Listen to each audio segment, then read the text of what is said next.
The golden light from the chandeliers fell over the ballroom like warm sunlight. The marble floors shone so bright that they almost looked like still water. Guests in fine suits and glittering dresses moved between the round tables, their laughter mixing with the soft notes of the grand piano in the corner. The air smelled of roses and expensive perfume. Waiters moved quietly, balancing silver trays. And among them was Amara. She was young, tall, and carried herself with quiet grace. Her hotel uniform was perfectly clean, and her hair was tied neatly back. But no matter how hard she worked, Amara knew that some people only saw her skin before they saw her smile. At one of the front tables sat Victor Hale, billionaire whose name was printed in magazines. His watch alone could buy the whole year's salary of every staff member in the room.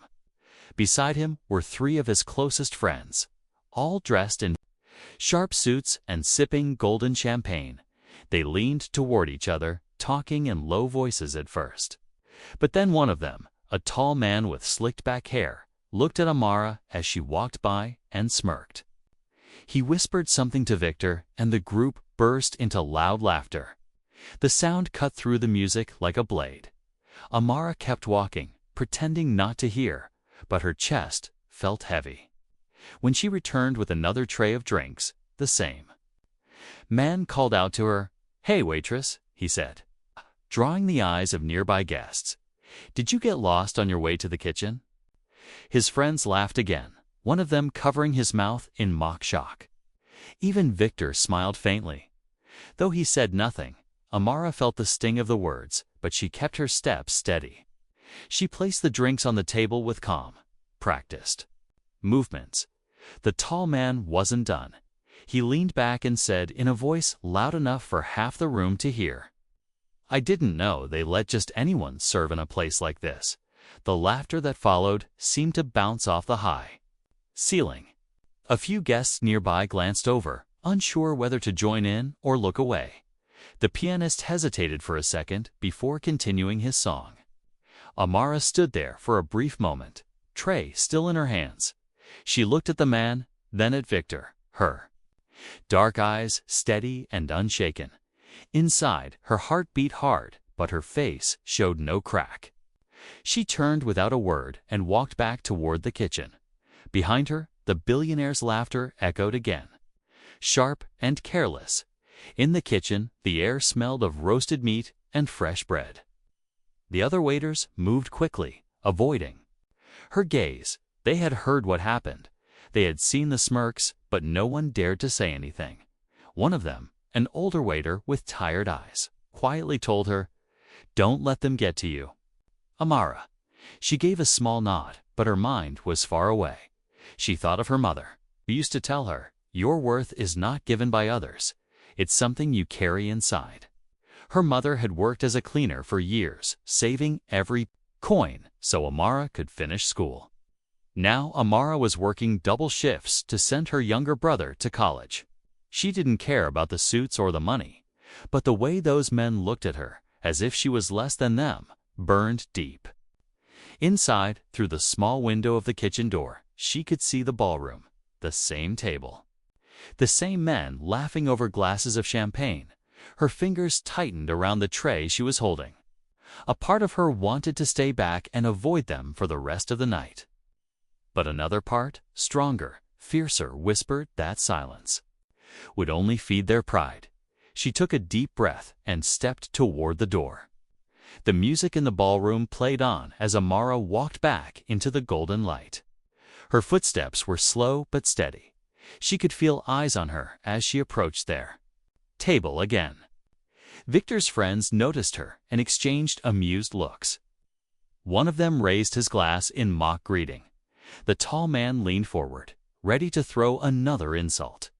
But this time, Amara was not here to serve. She was here to speak. And the room was about to hear words that would make even the chandeliers seem to hold their breath. Amara stood by the table, her tray balanced in one hand. The men's laughter rolled over her like cold water. It wasn't the first time someone had spoken to her like this, but tonight felt different. The sting of their words clung to her skin like smoke. She placed the last glass of champagne in front of Victor and stepped back. Her eyes met his for the briefest moment. And in that second, she saw something she didn't expect. Curiosity. But it was gone as quickly as it appeared, replaced by the same faint smile he wore before. She turned and walked away, each step heavier than the last. The chatter and clinking glasses faded as she pushed through the kitchen door. Inside, the air was thick with the smell of roasted lamb and butter. Pots clanged, chefs shouted orders, but none of it touched her. Her mind was still in the ballroom, replaying every word they had said. The older waiter from earlier glanced at her and frowned. "Don't," he said quietly. "They're not worth it." But Amara wasn't so sure anymore. She leaned against the counter, her fingers pressing into the cool steel in her chest. Something was building, not anger exactly, but a deep, solid weight. Her mother's voice rose in her memory. Soft but unshakable. Respect yourself, even if no one else does. Her mother had never been rich, never had a fancy job, but she had carried herself with the dignity of a queen. Amara had promised herself she would do the same, and yet here she was, feeling small in a room full of people who had no right to make her feel that way. Through the small glass window in the kitchen door, she could see them. Victor and his friends were still laughing. The tall man leaned back in his chair, his arm draped over it like he owned the room. One of the other men gestured toward her, and they laughed again. She knew they were talking about her. She could feel it in her bones. Her first instinct was to avoid their table for the rest of the night, but something inside her refused. Why should she be the one to hide? A younger waiter came up beside her, whispering as he passed, "I wouldn't go near them again if I were you." But Amara only straightened her back. The weight in her chest had turned into something sharper now, like a blade. She wasn't looking for a fight, but she wouldn't let them strip her of her dignity. Not in front of an entire room of people. She thought of her brother, studying late into the night because she worked double shifts to pay his tuition. She thought of every tired morning, every blister on her hands, every moment she had held back her pride just to keep her job. No, tonight would be different. The music in the ballroom shifted to a slower melody. The pianist's fingers moved gently over the keys. Amara pushed open the kitchen door and stepped into the golden light again. She could feel her heartbeat in her throat.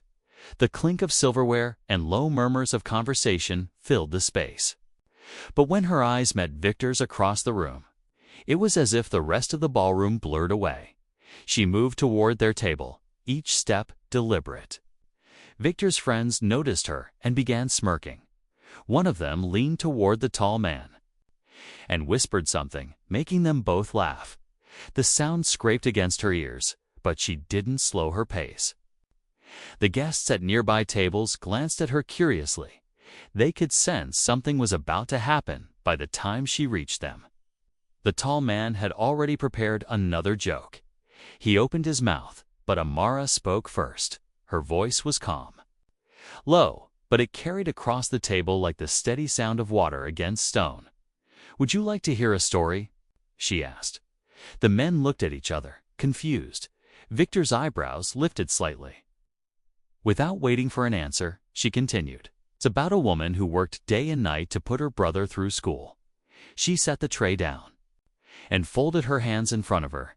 She wore this same uniform every day, not because she had no other choice, but because she chose to earn her life honestly. The room around them grew quieter, as if the air itself was listening. One of the men shifted uncomfortably in his seat. Amara's eyes never left theirs. She served people who thought their money made them better. But she knew something they didn't respect is not bought, it's earned. Victor's faint smile was gone now, replaced with a thoughtful stillness. Amara could see him studying her for the first time that night. She didn't feel like the one being judged. She took a slow breath. "This uniform is my crown," she said, her voice firm. And no one at this table has the power to take that from me."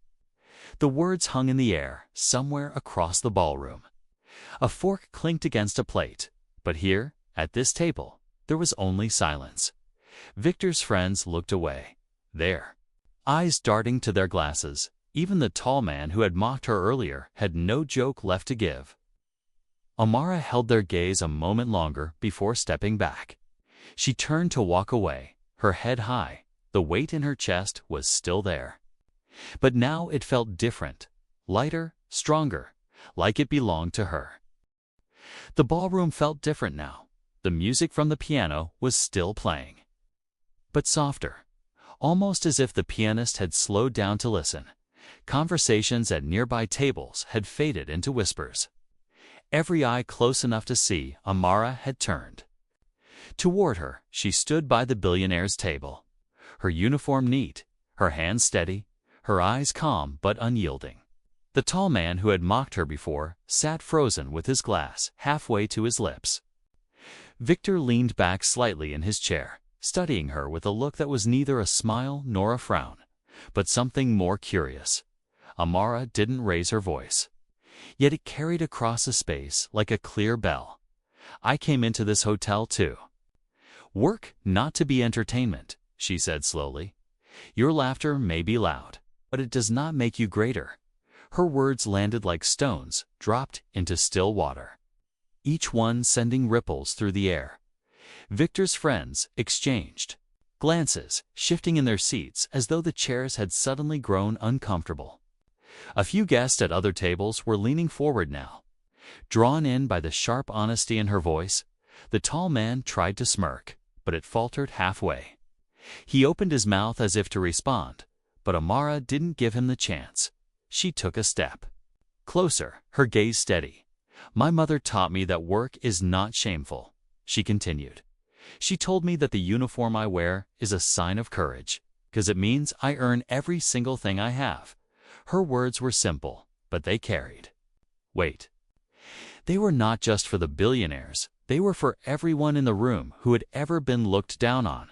The silence grew deeper, thick enough to feel. Victor's fingers tapped lightly against his glass, his eyes never leaving her. In that moment, he seemed less like a billionaire surrounded by friends and more like a man trying to understand something he had never been told. One of the men at the table gave a short, nervous laugh, but it died quickly in the quiet. Amara's voice softened, but it lost none of its strength. "Money can buy many things: food, clothes, cars, even this hotel," she said. "But it cannot buy respect, not the kind that matters." She let the words hang there. It was as if the chandeliers themselves were holding their breath somewhere in the back. A waiter had stopped moving, frozen in place with a tray. The pianist's hands hesitated for a second. The melody dipping before picking up again, Amara straightened her posture. "You think you can measure a person's worth by what they wear or where they work," she said. "But worth is measured by how a person treats others, even when no one is watching." Her gaze moved slowly from one man to the next. Finally, her eyes landed on Victor. "And that is something no amount of champagne or gold can teach you." Victor did not smile, but his expression had changed. There was a seriousness there now, a kind of attention she hadn't seen before. One of his friends cleared his throat and muttered something under his breath. But Victor didn't look at him. Instead, he leaned forward slightly, his elbows resting on the table. The room was so still that the sound of a spoon stirring in a coffee cup across the hall seemed loud. Amara gave one final nod toward them.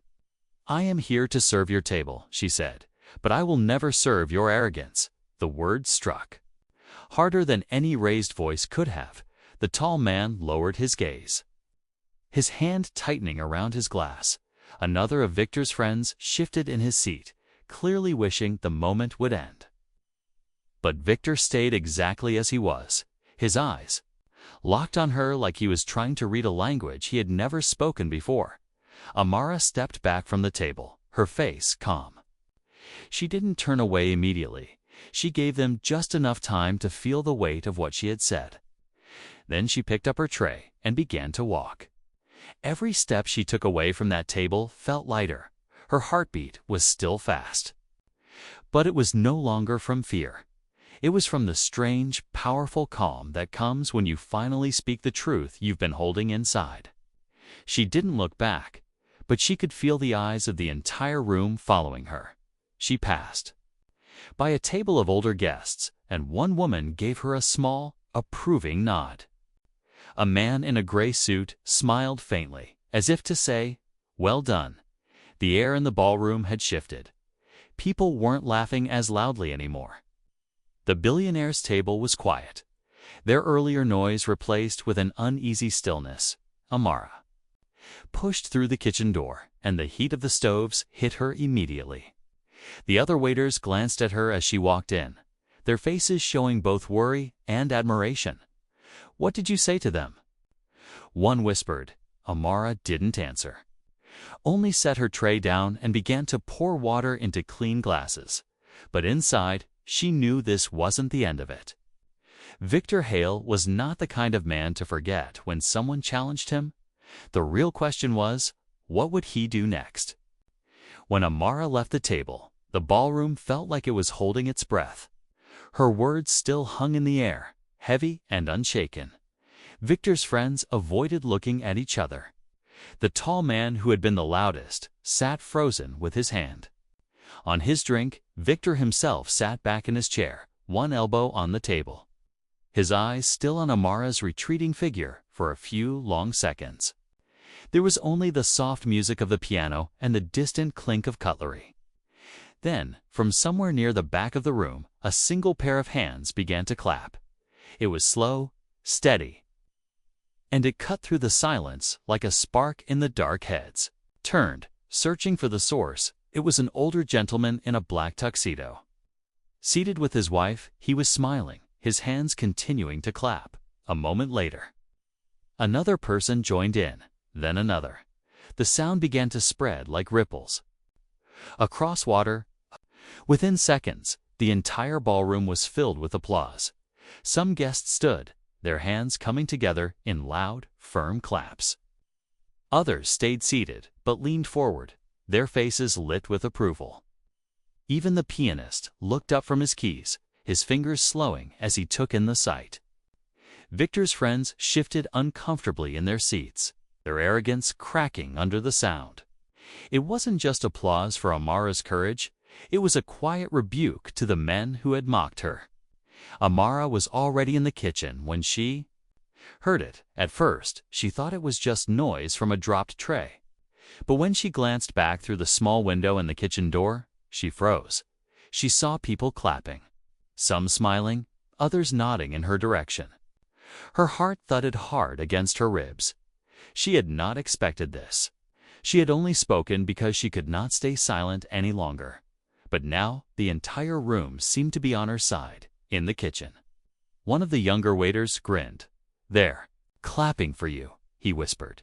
Amara shook her head slightly, still unsure what to make of it.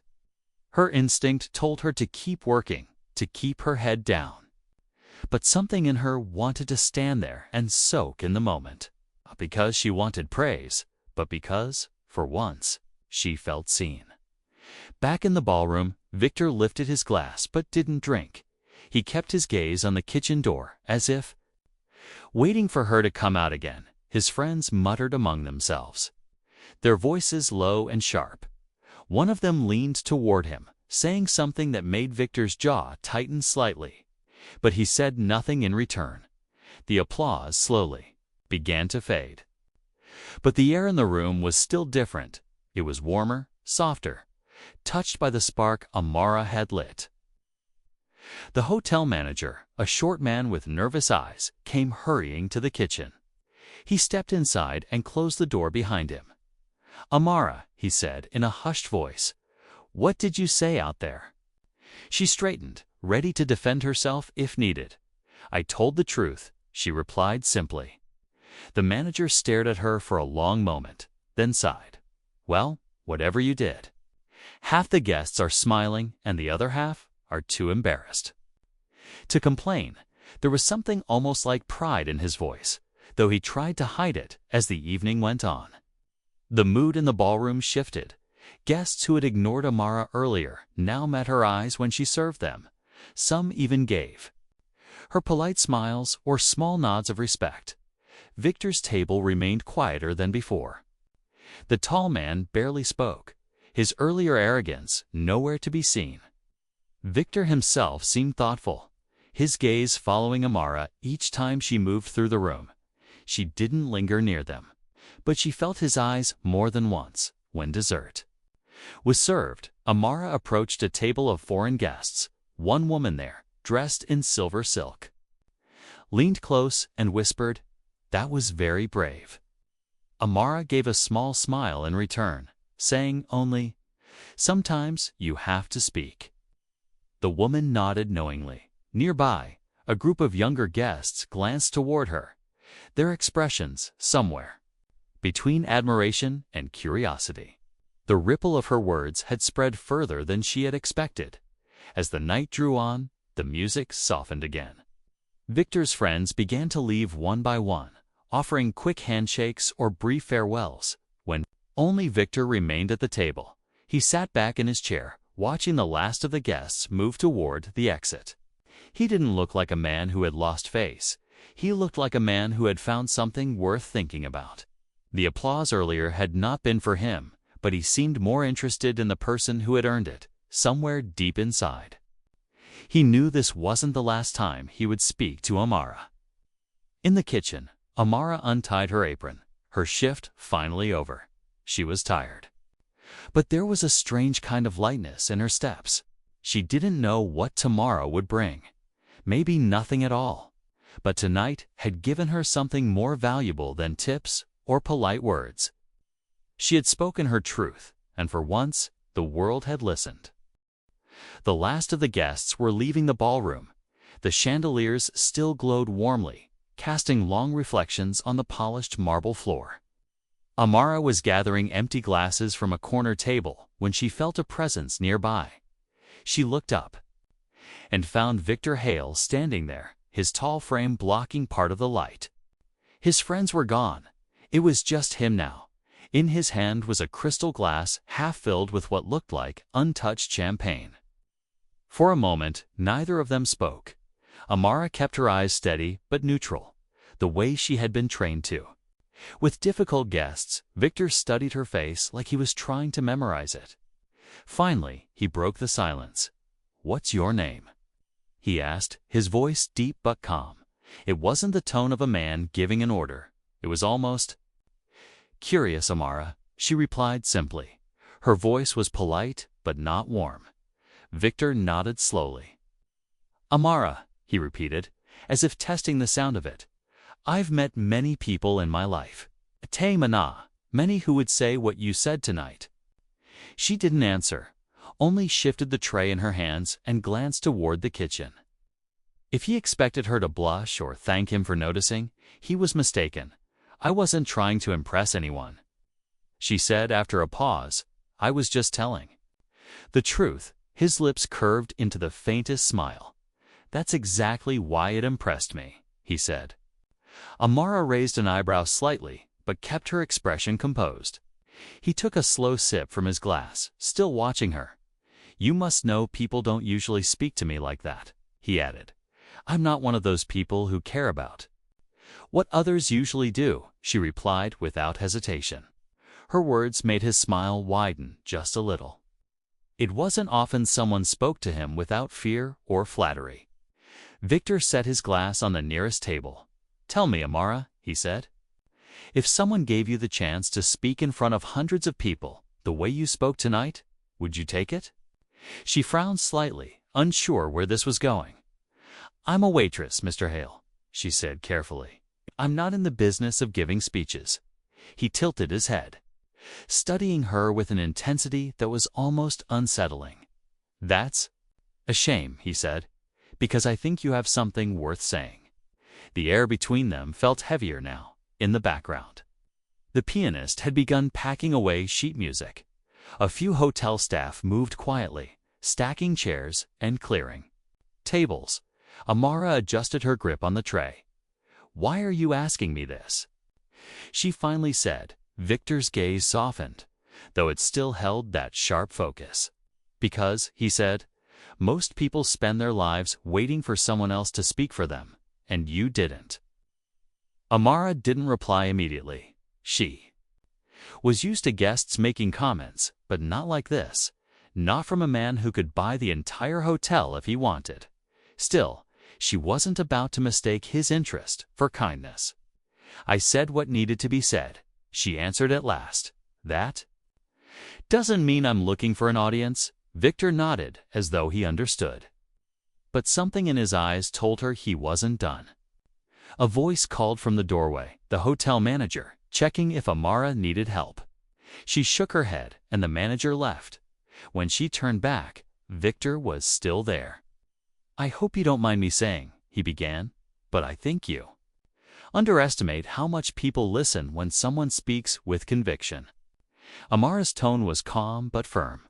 "I don't measure myself by who's listening," she said. "I measure myself by whether I can look in the mirror and respect the person looking back." Victor's smile returned, but it was different. This time, smaller, more genuine. "Fair enough," he said. "I can respect that." He reached into his suit jacket and pulled out a small silver card case. From it, he took a single card and placed it on the table beside her tray. "If you ever change your mind about speaking to a larger crowd," he said, "call me." Amara glanced at the card. It was heavy, engraved with his name and nothing else but a number. She didn't pick it up. Instead, she said, "Good night, Mr. Hale," and turned toward the kitchen. Victor watched her go. He didn't try to stop her or say anything else, but in his mind, he was already certain this was not their last conversation. There was something about her that lingered. Something he couldn't quite name. It wasn't just her courage. It was the way she had spoken without anger, but still with undeniable strength. A quality he had seen in very few people, and in his world, those people were rare. Amara, meanwhile, set her tray down in the kitchen and took a deep breath. The night had been long, and her feet ached. She didn't want to think about the billionaire or his card, but part of her couldn't help wondering why he had spoken to her that way. She decided it didn't matter. Tomorrow, she would be back here, working the same shift, wearing the same uniform. And if she ever saw him again, she would treat him just like any other guest. At least, that's what she told herself. Now, she only wanted to go home the next evening. The hotel was alive with noise again. Laughter floated through the grand ballroom. Glasses clinked, and the chandeliers poured golden light over everything. Amara moved between tables, as she always did, carrying trays of sparkling drinks and perfectly plated desserts. It felt like any other night, except for the strange, restless energy in the air. She didn't know why, but something told her this shift would not end the same way as most.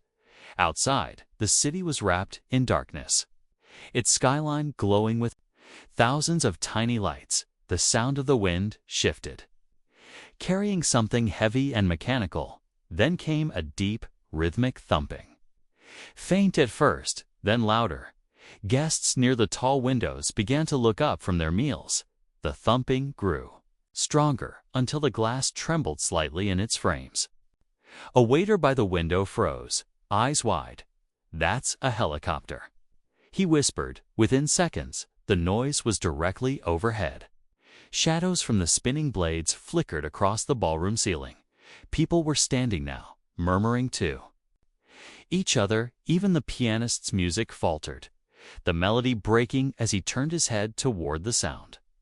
The hotel manager hurried toward the lobby, his face pale with confusion.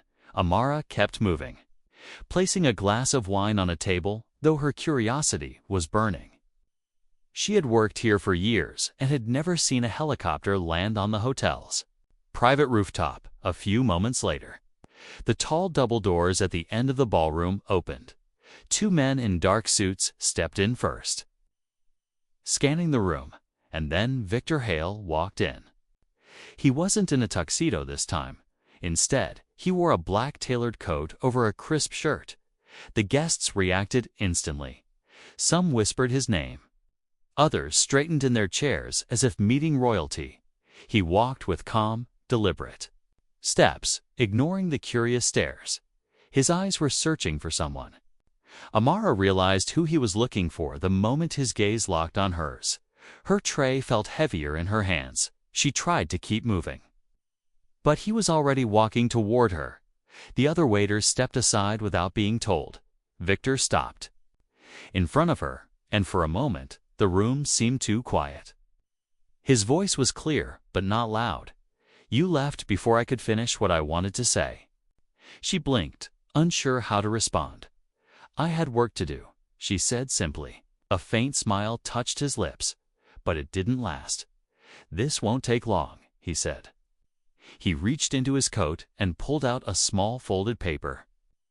"I'm hosting a charity event tomorrow, one where people actually listen." He held the paper out to her. "I want you to speak." Her breath caught in her throat. "I already told you," she began. "I'm not. You are." He interrupted gently. "You just don't realize it yet." Some nearby guests had stopped pretending not to listen. The pianist's hands rested silently on the keys. The whole moment balanced on a fragile kind of stillness. Amara glanced at the paper, but didn't take it. "I'm a waitress," she said, "not a public speaker." Victor's voice softened. "You're someone who made an entire ballroom stop and listen. That's rarer than you think." His eyes searched hers for a moment longer before he said, "If you still say no, I'll walk away." Amara hesitated. She didn't like the idea of standing in front of strangers. She didn't like being the center of attention. But part of her remembered the applause from the night before, the way it had felt to speak without fear. Before she could answer, the hotel manager hurried. "Over, Mr. Hale. Perhaps we can speak in the lobby." Victor shook his head. "This is between me and her," he said, his tone firm but calm. Then his gaze returned to Amara. "Come to the rooftop for a moment," he said. "I want to show you something." She stared at him, unsure why she was even considering it. But the curiosity was too strong to ignore. They moved through the ballroom together, the guests parting like water. The sound of their footsteps echoed in the hall as they headed toward the private elevator. When the doors opened, Victor pressed the button for the rooftop. The hum of the elevator filled the quiet space between them. "You don't have to decide now," he said. "Just see it for yourself." The doors slid open to reveal the night sky. The helicopter sat on the rooftop, its blades slowing, the city lights stretching endlessly below. The wind was cool against her face, carrying the smell of rain from somewhere.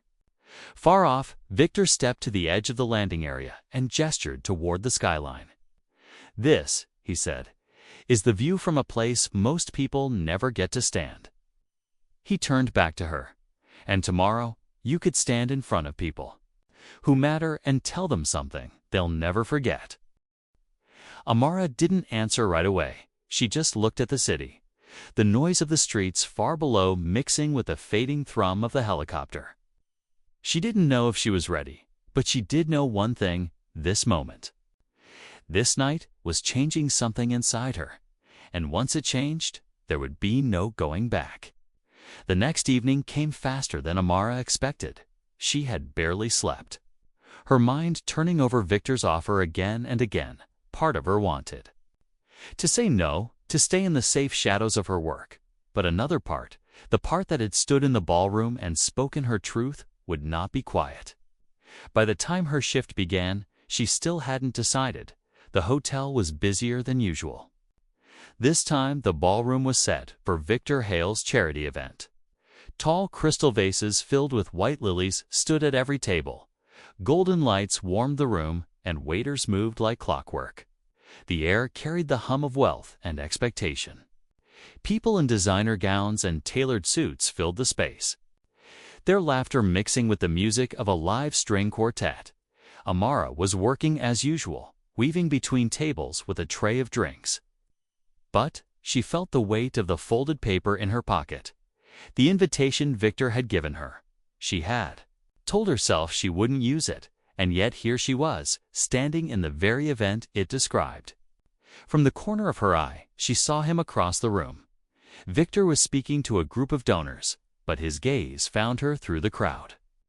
It was the same look as before, steady, focused, expectant as the evening went on.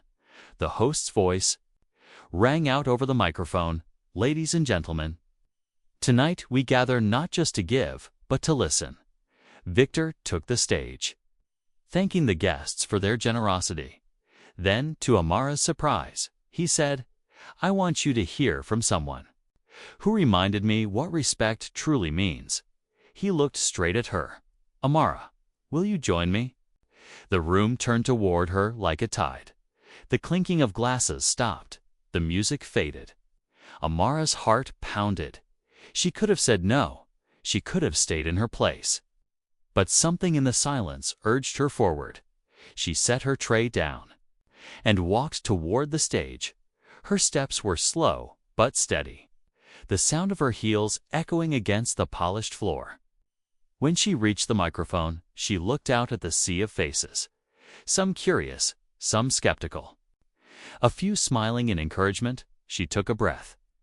"I am a waitress," she began, her voice clear but calm. "I wear this uniform every day, and I work hard to serve people, no matter who they are." Her words were simple, but the stillness in the room grew deeper. She told them about the night she had been mocked in front of everyone. She told them how respect is not a luxury item, not a gift the rich can give or take away. "Respect," she said, "is the one thing we all owe each other, no matter where we stand." Her voice did not shake. She didn't raise it. She didn't shout. But each sentence landed with quiet certainty. She spoke about her mother, about working to support her brother. She spoke about dignity, not the kind bought with money, but the kind earned with honest work. As she spoke, she saw the expressions in the crowd shift. Some lowered their eyes in shame. Others leaned forward, hanging on every word. When she finished, there was no immediate applause. Instead, there was a moment of pure, heavy silence. It was the kind of silence that was louder than any noise. In that silence, her words sank in. In that silence, she knew she had been heard. Then the applause came strong, steady, rising like a wave. People stood, their hands clapping in rhythm. Victor was the first to rise, his eyes fixed on her. Amara felt her chest tighten, not from fear, but from something warm and powerful. She gave a small nod to the crowd, then stepped back from the microphone. Victor met her at the side of the stage. "You didn't just speak," he said quietly. "You made them listen." Amara gave a faint smile. "I didn't do it for them," she said. "I did it because it needed to be said." He studied her for a moment, then nodded, "And that's why it mattered." Later, when the event was over and the guests had gone, the ballroom was quiet again. The golden light softer now. Amara stood alone for a moment, looking at the empty tables. She had come here as a waitress, but tonight she had been something more, not because Victor Hale had asked her, but because she had chosen to be. She left the hotel that night with no idea.